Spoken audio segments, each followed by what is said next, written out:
Hello viewers, and welcome back to another Quick Bites episode. And today it's a quick look at some retro tech, the humble CCTV camera.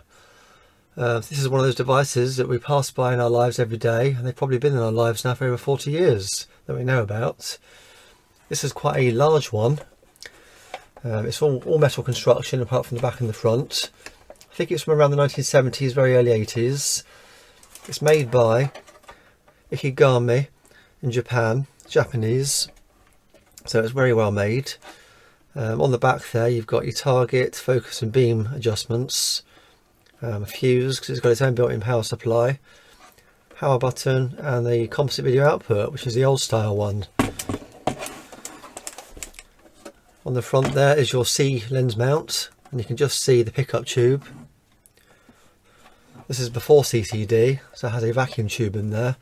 It works in the reverse of a television screen, whereas this picks up an image. Obviously there's no microphone input on this. It has two mounting points, standard tripod size, one on the bottom and one on the top. So it could be ceiling mounted if need be. I have seen an image on Google of it on a motorised pivoting point. I do have a lens for it here. It's a C mount. That just screws onto the front. I can get it lined up because the inputs on this mount here are slightly bent. So it must have been dropped in its previous life. Got a focusing adjustment on the back there, and you can adjust the f-stops. Obviously on later cameras this can all be done by remote. Well, I believe it can.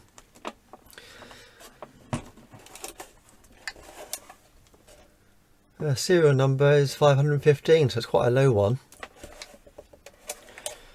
I think we'll open it up now, take a look inside.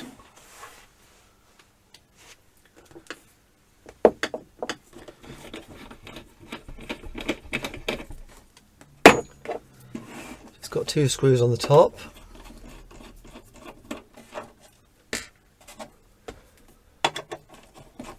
Unfortunately this example is not working. I've tested it. I was getting nothing out of it at all at first, and then the vacuum tube started lighting up. Although that does tend to be a little bit intermittent itself now. There we go, it just slides off the top there. Got the main PCB on the back there. Well, I say main, there is only one. And then you've got the other side there. Okay, let's take a closer look at the insides. So there we've got the main transformer. That's probably where most of the weight is actually. Now that's the back of the CRT. Cathode ray tube, and then that goes right the way to the front there. When you think of how big a CCD imaging chip is, just the size of a penny these days, if not even smaller.